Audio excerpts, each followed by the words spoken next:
नमस्कार दोस्तों, yoga tuber YouTube channel में आप सभी का स्वागत है। क्या आप भी मल त्याग करते समय दर्द या जलन का अनुभव करते हैं या मल त्याग करते समय खून निकल आता है तो ये पाइल्स के लक्षण हो सकते हैं। लेकिन घबराएं नहीं, आज की इस वीडियो में हम जानेंगे कि पाइल्स के कौन कौन से कारण, कौन कौन से लक्षण और उसको योगाभ्यास द्वारा किस प्रकार से ठीक किया जा सकता है, उसके बारे में बात करेंगे। सबसे पहले जानते हैं कि पाइल्स क्या होता है। बवासीर, जिसको पाइल्स या हेमोराइड्स कहा जाता है, ये हमारे एनस या रेक्टम की नसों में सूजन आने के कारण जब हम टॉयलेट त्यागने जाते हैं तो दर्द और जलन का अनुभव होता है। इसको ही पाइल्स या बवासीर कह देते हैं। चलिए जानते हैं अब इसके कारण क्या क्या होता है। तो पाइल्स का मुख्य कारण होता है कॉन्स्टिपेशन यानी कब्ज। कब्ज के कारण हमको मल त्याग करने में जोर लगाना पड़ता है, जिसके कारण पाइल्स की समस्याएं पैदा हो जाती हैं। दूसरा मुख्य कारण होता है पानी की कमी। यदि हम अच्छी मात्रा में पानी ना लें तो हमारा शरीर डिहाइड्रेशन की स्थिति में आ जाता है, जिसके कारण मल काफ़ी सख्त हो जाता है। और जब हम मल त्याग करने जाते हैं तो उस समय हमें अपने एनस की नसों पे काफ़ी जोर लगाना पड़ता है, और ये भी पाइल्स का दूसरा मुख्य कारण होता है। तीसरा कारण होता है फाइबर की कमी, यानी हम अपने आहार में यदि रेशेदार यानी फाइबर युक्त भोजन ना लें तो इसके कारण भी हमारी मल काफ़ी कठोर हो जाती है और टॉयलेट जाते समय हमें जोर लगाना पड़ता है। इसका अगला मुख्य कारण होता है तले भुने और मसालेदार भोजन करना। तले भुने और मसालेदार भोजन करने से हमारी पाचन क्रिया काफ़ी ख़राब होती है और इस प्रकार की भोजन हमारे लिए अपच या कब्ज का कारण बनता है और यही आगे चलकर बवासीर जैसी समस्याओं को जन्म देता है। इसके अलावा यदि कोई लंबे समय तक बैठकर कार्य करता है, जैसे ऑफिस वर्कर या ड्राइवर, तो उस स्थिति में भी हमारे एनस में जो ब्लड का फ्लो होता है वो प्रभावित होता है और ये भी पाइल्स का कारण हो सकता है। साथ ही यदि गर्भावस्था के समय महिलाओं में हार्मोनल डिसबैलेंस के कारण व उसके गर्भाशय में शिशु की आकार बदलने के कारण हमारे एनस की नसों में काफ़ी दबाव पड़ता है, जिसके कारण महिलाओं को पाइल्स की समस्याएं उस दौरान देखने को आ सकता है। साथ ही यदि मोटापा हो तो ये भी हमारे गुदाद्वार में अतिरिक्त दबाव डालते हैं, पेट पे अतिरिक्त दबाव डालते हैं, जिसके कारण पाइल्स की समस्याएं हो सकती हैं। तो ये थे कुछ पाइल्स के कारण। तो चलिए जानते हैं कि अब बवासीर में कौन कौन से लक्षण सामने आते हैं। बवासीर में टॉयलेट करते समय हमें दर्द और जलन का महसूस होता है। साथ ही एनस पार्ट में हमको खुजली महसूस होता है और कभी कभी टॉयलेट के साथ, पोटी के साथ कभी कभी ब्लड भी आने लगता है। साथ ही टॉयलेट करने के बाद भी ऐसा लगता है कि पेट हमारा ठीक से साफ नहीं हुआ है, हमारी आंतें ठीक से साफ नहीं हुई। तो इस तरीके का सिम्टम्स, इस तरीके का लक्षण हमको बवासीर में देखने को मिलता है। तो चलिए दोस्तों, अब जानते हैं कि कौन कौन से योगाभ्यास पाइल्स में काफ़ी मददगार और लाभकारी सिद्ध होते हैं। तो सबसे पहले जो आसन होता है उसको हम वज्रासन कहते हैं। वज्रासन में इस प्रकार हम अपने घुटनों को मोड़कर बैठ जाते हैं और अपना एनस पार्ट को, हमारे बटक्स को हम अपने पैरों के जो एरिया है उस पर रखते हैं और पैरों को प्लेट करके हल्का सा बाहर की ओर इस प्रकार रोटेट करके रखते हैं और इस स्थिति में दोनों हाथों को इस प्रकार हम घुटनों पे रख लेते हैं, कमर गर्दन सीधा करते हैं और इस प्रकार बैठ जाते हैं। ये जो वज्रासन है उसमें हम प्रारंभ में 30 सेकंड से 1 मिनट तक बैठने का प्रयास करें। यदि आप नया अभ्यासी है तो प्रारंभ में इतना करें, लेकिन जैसे जैसे आपका अभ्यास दुरुस्त होते जाएगा आप इसको कम से कम 3 से 5 मिनट तक बैठ सकते हैं। प्रारंभ में आपको पेन हो सकता है, आपके एंकल पे पेन हो सकता है और आपके नी पे पेन हो सकता है। तो इसके लिए आप इस एंकल के नीचे पिलो यानी तकिया को रख सकते हैं और एक तकिया यहाँ पे अपने पिंडलियों के ऊपर रख सकते हैं। उसके बाद इस तरीके से कंफर्टेबल बैठ सकते हैं। साथ ही वज्रासन आप खाना खाने के बाद भी कर सकते हैं। एकमात्र ऐसा आसन है जिसको हम खाना खाने के बाद कर सकते हैं। खाना खाने के बाद इस पोज को करते हैं, वज्रासन को करती हैं, तो हमारा जो डाइजेटिव सिस्टम है वो काफ़ी इम्प्रूवमेंट होता है। हमारा डाइजेटिव सिस्टम काफ़ी दुरुस्त होता है, क्योंकि इस स्थिति में बैठने से हमारा शरीर 2 जगह से फोल्ड हो जाता है। पहला हमारा हिप्स जॉइंट से यानी कमर रीजन से, दूसरा हमारा नी से, और एक जगह और फोल्ड होता है एंकल से। इस प्रकार 2 से 3 जगह फोल्ड हो जाने के कारण हमारे शरीर के जो लोअर पार्ट है उसमें ब्लड का फ्लो थोड़ा कम हो जाता है, और हमारे जो कोर मसल्स है, एब्डोमिनल रीजन है, उसमें ब्लड का फ्लो काफ़ी ज़्यादा होता है, जिसके कारण पाचन क्रियाएँ तीव्र हो जाती हैं। तो ये हो गया पहला आसन, वज्रासन। इसमें आप कम से कम 3 से 5 मिनट तक बैठने का अभ्यास करें। इस तरीके से हमारा जो दूसरा आसन रहेगा वो रहेगा मलासन। मलासन के लिए हम इस तरीके से पैरों को सामने से देख लें, इस तरीके से पैरों को सामने लेकर इस प्रकार उखड़ू बैठ जाते हैं। उखड़ू बैठ जाएं, दोनों हाथों को इस प्रकार सामने प्रणाम की मुद्रा में ले आएँ और अपने जो कोहनियाँ हैं, जो एल्बोस हैं, उसको अपने घुटनों पे इस प्रकार प्रेस करते जाएं धीरे धीरे। यदि प्रेस नहीं हो रहा है तो आप इस तरीके से प्रणाम की मुद्रा में भी सामने रख सकते हैं। अपने दोनों हाथों को अपने घुटनों पे इस प्रकार से रख सकते हैं। और यदि आपका फ्लेक्सिबिलिटी अच्छा है तो इस प्रकार दोनों एल्बो से अपने नी को, अपने घुटनों को बाहर की ओर हल्का सा प्रेस करें, सामने देखें, स्पाइन को सीधा करने का प्रयास करें। इस तरीके से आप प्रारंभ में 30 से 40 सेकंड तक रुकने का प्रयास करें। फिर इस समय को बढ़ाते हुए आप इसमें 1 मिनट से 4 मिनट, 5 मिनट या 3 मिनट तक रुकने का अभ्यास करें। ये बवासीर के लिए, पाइल्स के लिए सबसे उत्तम आसनों में से एक है। इसको मलासन कहते हैं। इसका नाम ही मलासन है, क्योंकि जब हम इस प्रकार से बैठते हैं तो हमारे थाई मसल्स से हमारी जो बड़ी आंत की जो ट्रांसवर्स कॉलम और डिसेंडिंग कॉलम, सिग्मॉइड कॉलम और जो रेक्टम है, उसके दीवारों पे, उसके वाल पे काफ़ी अच्छा प्रेशर बनता है, काफ़ी अच्छा दबाव बनता है, जिसके कारण मल पास आउट होने में काफ़ी मददगार होता है। तो ये मलासन आप प्रारंभ में 30 से 40 सेकंड से अभ्यास करें। धीरे धीरे इसको बढ़ाते हुए आप 1 से 3 मिनट तक अभ्यास करें। इस तरीके से बैठे रहें। आप अनुभव करेंगे कि आपके लोअर जो एब्डोमिनल रीजन है उस पर हल्का सा दबाव पड़ रहा है। तो ये हो गया हमारा दूसरा आसन, जिसको हमने मलासन कहा। इसी में हमारा जो तीसरा आसन होगा वो होगा लेट कर किए जाने वाले आसन। इस प्रकार सीधा पीठ के बल लेट जाएंगे। फिर यहीं से हम अपने राइट लेग को, दाएं पैर को इस प्रकार घुटनों से मोड़कर अपने हिप्स के पास लाएंगे। दोनों हाथों के फिंगर को लॉक करेंगे और राइट लेग की पिंडली के पास इस प्रकार पकड़ लेंगे। हमारा लेफ्ट लेग पूरी तरीके से जमीन पर सीधा रहेगा। फिर इसी पोजीशन में एक बार लंबा गहरा श्वास अंदर भरेंगे। श्वास छोड़ते हुए पैरों को अपनी ओर खींचते हुए, अपनी ओर दबाते हुए हम अपने घुटनों को अपने चेस्ट के पास लाने का प्रयास करेंगे इस तरीके से।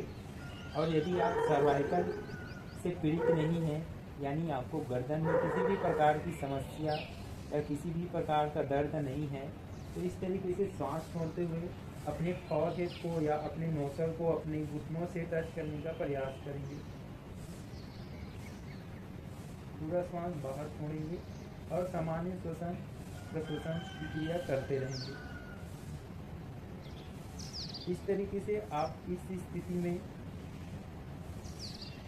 40 सेकंड से 1 मिनट, 2 मिनट, 3 मिनट इस तरीके से रुक सकते हैं। फिर धीरे से सांस लेते हुए वापस आएंगे, अपना राइट लेग को सीधा करेंगे।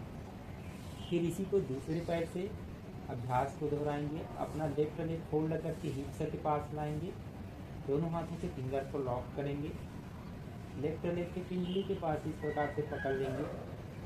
इस पोजीशन में सांस लेंगे, सांस छोड़ते हुए धीरे धीरे पैरों को अपनी ओर दबाते जाएंगे। अपने फॉरहेड को अपने नी से टच करने का प्रयास करेंगे। आपका राइट लेग नीचे जमीन पर है। इस तरीके से आप इस स्थिति में 1 मिनट तक रुकने का प्रयास करें, फिर धीरे से वापस। इस अभ्यास को आप कम से कम 5 सेट करेंगे, यानी 5 मिनट तक आप राइट लेग से रुकेंगे, 5 मिनट तक लेफ्ट लेग से रुकेंगे, 1-1 मिनट के अंतराल के बाद। फिर यहीं से दोनों पैरों को एक साथ करते हैं। दोनों पैरों को इस प्रकार मोड़कर अपने कमर के पास ला लेते हैं। दोनों हाथों के फिंगर को लॉक करके दोनों पैरों को इस प्रकार पकड़ लेते हैं। सांस अंदर भरेंगे इसी पोजीशन में, सांस छोड़ते हुए दोनों पैरों को दबाते हुए अपने चेस्ट के पास लाएं और एक को अपने नी से अपने घुटनों से टच करने का प्रयास करें। इस तरीके से अंतिम स्थिति में 20 सेकंड से 1 मिनट तक रुकने का प्रयास करें।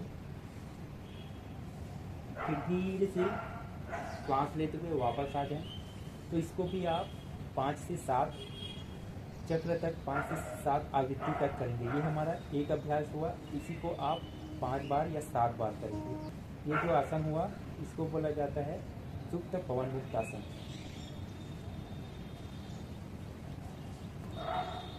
हमारा जो अगला आसन रहेगा वो रहेगा बद्ध कोणासन। उसके लिए हम इस प्रकार से सुखासन की स्थिति में बैठ जाएंगे और धीरे से दोनों पैरों को सामने लाते हुए जो दोनों पैर के तलवे हैं उसको आपस में इस प्रकार से मिला लेंगे और पैरों को अपने बॉडी के, अपने शरीर के करीब लाने का प्रयास करेंगे जितना हो सके। फिर दोनों हाथों के फिंगर को लॉक करके अपने पैरों को इस प्रकार से पकड़ लेंगे। फिर इसी पोजीशन में कमर गर्दन सीधा करेंगे। एक बार लंबा गहरा सांस अंदर भरेंगे, सांस छोड़ते हुए अपने कमर रीजन से, अपने हिप्स जॉइंट से सामने की ओर इस प्रकार से झुकते जाएंगे। सांस लेते हुए वापस आएंगे, सांस छोड़ते हुए धीरे धीरे सामने की ओर झुकते जाएंगे। फिर इस प्रकार सामने झुककर कम से कम 25 से 30 सेकंड तक होल्ड करने का प्रयास करेंगे। फिर धीरे से वापस आएंगे। ये होता है बद्ध कोणासन। जब हम इसको करते हैं तो हमारे जो हिप्स जॉइंट है उस पर काफ़ी अच्छा प्रभाव पड़ता है, काफ़ी अच्छा दबाव पड़ता है। साथ ही एनस की जो नसें होती हैं उन पे भी ब्लड फ्लो अच्छा होता है, जिसके कारण ये पाइल्स जैसी समस्याओं को दूर करने में काफ़ी कारगर सिद्ध होता है। तो ये हुआ हमारा बद्ध कोणासन। इस प्रकार सांस लेंगे, सांस छोड़ते हुए धीरे धीरे सामने की ओर झुकते जाएंगे जितना पॉसिबल हो। फिर अंतिम स्थिति में 30 सेकंड, 40 सेकंड या 1 मिनट तक रुकने का प्रयास करेंगे। यदि शरीर काफ़ी स्टिफनेस है तो आपके जो इनर थाई मसल्स है, हिप्स जॉइंट है, उस पर थोड़ा सा स्ट्रेच आएगा, थोड़ा पेन हो सकता है। हमारा जो अगला अभ्यास रहेगा वो रहेगा शलभासन का अभ्यास। शलभासन के लिए हम पेट के बल सीधा लेट जाते हैं।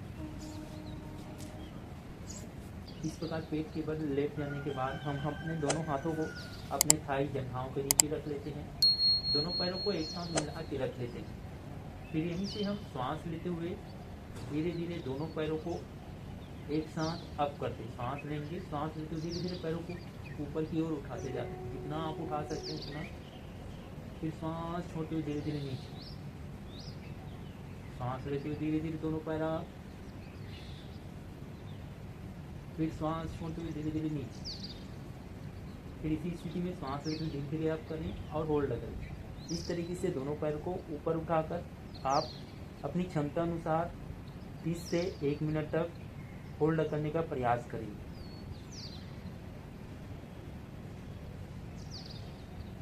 फिर धीरे से वापस आएंगे। ये हो गया शलभासन। जब हम इस प्रकार से इस आसन को करते हैं तो हमारा जो एनस रीजन है वहाँ पे कॉन्ट्रैक्ट होता है। एनस रीजन में संकुचन पैदा होता है, जिससे एनस रीजन में ब्लड फ्लो काफ़ी बढ़ जाता है और ये भी पाइल्स को दूर करने में काफ़ी कारगर सिद्ध होता है। इसको हम पहले दोनों पैर से कर रहे थे। यदि आप दोनों पैर से करने में असमर्थ है तो आप इसको एक एक पैर से भी कर सकते हैं। पहले राइट लेग से, लेफ्ट लेग से इस तरीके से कर सकते हैं। चलिए देख लेते हैं। इस प्रकार दोनों हाथों को थाइस के जंघाओं के नीचे रख ले। सांस लेते हुए धीरे धीरे अपने राइट लेग को ऊपर उठाते जाएं। अपने हेड का यानी आपका जो सिर है वो पूरी तरीके से सीधा रहेगा। इस प्रकार लेफ्ट या इस प्रकार राइट की ओर ट्विस्ट नहीं होगा, इसका ध्यान रखेंगे। आपका जो चिन है, आपका जो डुंडी है वो जमीन पर रहेगा, इसका ध्यान रखेंगे। फिर इस तरीके से पैरों को आप करते हुए अपनी क्षमता अनुसार 1 से 2 मिनट तक होल्ड करने का प्रयास करें और अपनी जो एनस पार्ट है उसको अंदर की ओर थोड़ा सा कॉन्ट्रैक्ट करने का, संकुचित करने का प्रयास करेंगे। एनस पार्ट को अंदर की ओर सीच करेंगे। फिर सांस छोड़ते हुए धीरे धीरे नीचे लाएंगे। फिर इसी अभ्यास को दूसरे पैर से दोहराएंगे। सांस लेते हुए धीरे धीरे लेफ्ट लेग अप कीजिए। अंतिम समय में कुछ समय तक होल्ड कीजिए पैरों को ऊपर उठाकर और अपने जो इनर पार्ट है उसको अंदर की ओर कॉन्ट्रैक्ट कीजिए। फिर धीरे धीरे वापस। इस तरीके से आप राइट लेग से 1 से 3 मिनट तक होल्ड करेंगे। लेफ्ट लेग से 1 से 3 मिनट तक होल्ड करने का प्रयास करेंगे। इसको भी आप 5-5 आवृत्ति में करेंगे, यानी 5 बार लेफ्ट लेग को अप करेंगे और 5 बार राइट लेग को अप करेंगे। दोस्तों, इसी में जो हमारा अगला अभ्यास रहेगा वो रहेगा वायु निष्कासन। वायु निष्कासन के लिए हम इस प्रकार सीधा खड़े हो जाते हैं।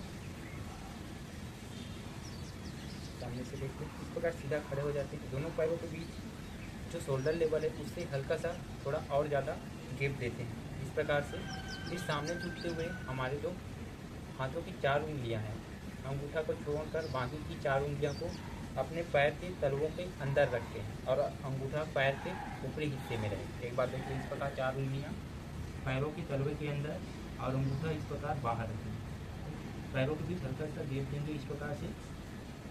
इस स्थिति में श्वास अंदर भरेंगे। फिर श्वास छोड़ते हुए धीरे धीरे नीचे इस प्रकार बैठते जाएंगे। श्वास लेते हुए ऊपर, श्वास छोड़ते हुए धीरे धीरे नीचे। जहाँ तक आप बैठने का मैक्सिमम बैठ सकते हैं वहाँ तक बैठेंगे।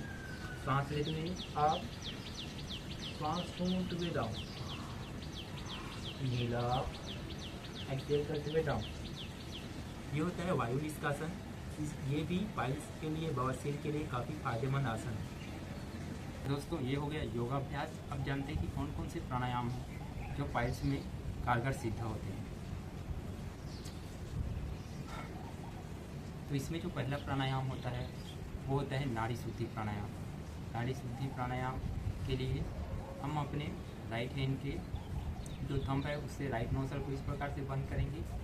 धीरे धीरे लेफ्ट नोजल से सांस अंदर भरेंगे, राइट नोजल से सांस बाहर छोड़ेंगे। लेफ्ट नोजल से सांस अंदर भरेंगे, राइट नोजल से सांस बाहर छोड़ेंगे। इसको हम 10 बार करेंगे। एक बार देख लीजिए। इस प्रकार लेफ्ट नोजल से सांस अंदर भरते जाएं। इन्हेल। धीरे से अपने लेफ्ट नोजल को अपने रिंग फिंगर से बंद करें। फिर धीरे धीरे राइट नोजल से सांसों को बाहर छोड़ते जाएं। एक्सहेल। फिर से लेफ्ट नोजल से सांस अंदर भरते जाएं। इन्हेल।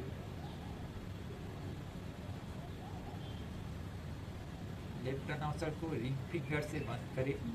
राइट नोजल से सांस बाहर छोड़ते जाएं। एक्सहेल। इस तरीके से ये हमारा लेफ्ट नोजल से 2 राउंड हुआ। इसको आप 7 राउंड करेंगे। उसी प्रकार हम राइट नोजल से करेंगे, यानी अपने रिंग फिंगर से अपने लेफ्ट नोजल को बंद करके रखेंगे। धीरे धीरे राइट नोजल से सांस अंदर भरते जाएंगे। इन्हेल। फिर अपने राइट नोजल को अपने थंब से बंद करके पूरा सांस लेफ्ट नोजल से बाहर छोड़ेंगे। एक्सहेल। फिर से राइट नोजल से सांस अंदर भरते जाएं। इन्हेल। लेफ्ट नोजल से सांस बाहर छोड़ते जाएं।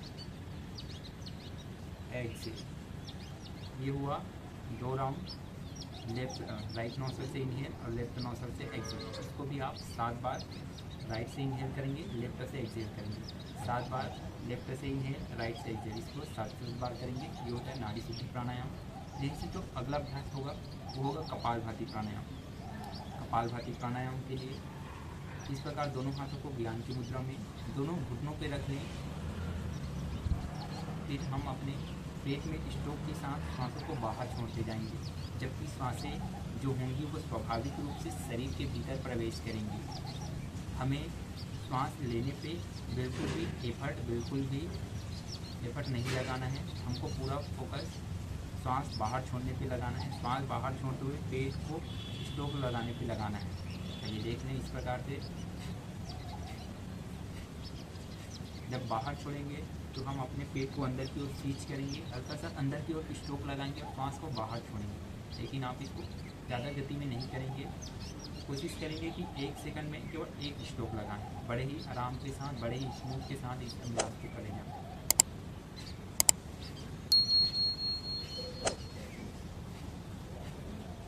साथ ही जब आप स्ट्रोक लगाते जाएंगे तो उस स्ट्रोक को मानसिक रूप से काउंट करते जाएंगे, मानसिक रूप से गिनते जाएंगे।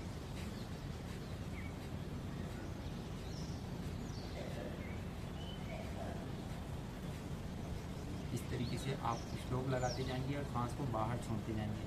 आप इसको 40-40 का 3 सेट करेंगे, यानी 120 बार। 40 बार स्ट्रोक करते हुए सांस बाहर छोड़ेंगे। फिर कुछ समय तक शरीर को विश्राम देंगे। फिर से 40 बार स्ट्रोक लगाएंगे। फिर से शरीर को विश्राम देंगे। फिर से 40 बार स्ट्रोक लगाएंगे। इस तरीके से आप 40-40 का 3 सेट करेंगे।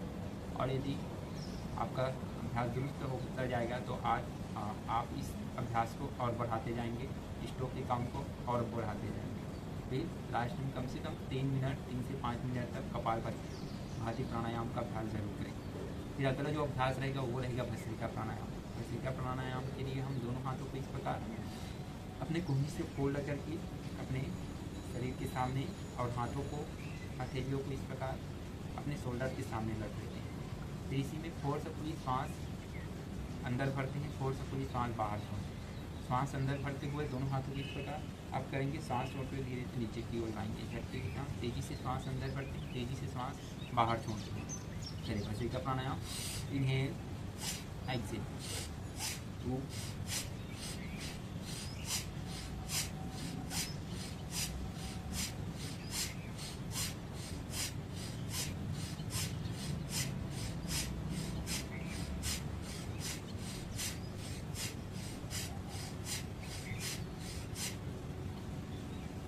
तरीके से भुजंग भस्त्रिका कहते हैं इसको। तेजी से श्वास अंदर, तेजी से श्वास बाहर। श्वास अंदर करेंगे तो हाथों को अप करेंगे, श्वास नीचे लाएंगे, श्वास बाहर छोड़ेंगे तो हाथों को नीचे लाएंगे। इस तरीके से भस्त्रिका प्राणायाम को आप 20-20 का 4 से 5 सेट करेंगे, यानी 20 बार इनहेल करेंगे, 20 बार एक्सेल करेंगे तेजी के साथ। थोड़े समय तक विश्राम देंगे, फिर से 20 बार इनहेल, 20 बार एक्सेल। इस तरीके से 20-20 का 5 सेट करेंगे। कम से कम इसको 5 मिनट तक करने का प्रयास करेंगे। तो ये जो 3 प्राणायाम हैं वो काफ़ी कारगर सिद्ध होंगे पाइल्स और बवासीर को रिलीफ की समस्या में रिलीफ देने के लिए। तो चलिए दोस्तों, अब जानते हैं बवासीर को दूर करने के लिए कौन कौन से घरेलू उपाय या रेमेडीज़ कर सकते हैं। सबसे पहले आप अपनी जो दिनचर्या है, जो रूटीन है, उसमें चेंज करें और अपने खाना में, अपने जो डाइट है उसमें फाइबर युक्त फूड को शामिल करें। दूसरा, अपनी बॉडी को ज़्यादा से ज़्यादा हाइड्रेटेड रखें, ज़्यादा से ज़्यादा पानी पिए ताकि शरीर में पानी की कमी ना हो। तीसरा, आप जंक फूड, फास्ट फूड, तले भुने और मसालेदार भोजन को ग्रहण करने से बचें, क्योंकि ये सभी पाचन क्रिया को खराब करता है, जो कब्ज़ और पाइल्स का कारण बनता है। चौथी चीज़, आप अपनी शारीरिक गतिविधि, फिजिकल एक्टिविटीज़ को बढ़ाएं। इसके लिए आप योगाभ्यास, व्यायाम या फिर रनिंग कर सकते हैं, जिससे आपका पाचन क्रिया दुरुस्त रहे और आप कब्ज़ और पाइल्स जैसी समस्याओं से बच सकते हैं। अगली चीज़ है, आप रात में सोने से पहले हल्का गुनगुना पानी में त्रिफला चूर्ण ले सकते हैं। त्रिफला चूर्ण लेने से हमारी कब्ज़ की शिकायत दूर होती है और पाइल्स में भी ये फ़ायदेमंद देता है। पाचन ठीक से होने से पाइल्स की समस्या भी खत्म होती है। तो ये कुछ रेमेडीज़, कुछ उपाय थे जिसको आप अपनाकर पाइल्स यानी बवासीर से छुटकारा पा सकते हैं। उम्मीद है आपको यह वीडियो पसंद आया होगा। यदि वीडियो इन्फॉर्मेटिव लगा हो तो चैनल को सब्सक्राइब कर दीजिए। साथ ही इस वीडियो को अपने दोस्तों के साथ शेयर और वीडियो को लाइक ज़रूर करें। ऐसे ही अमेजिंग वीडियो के साथ मिलते हैं नेक्स्ट वीडियो में। तब तक के लिए जय हिंद।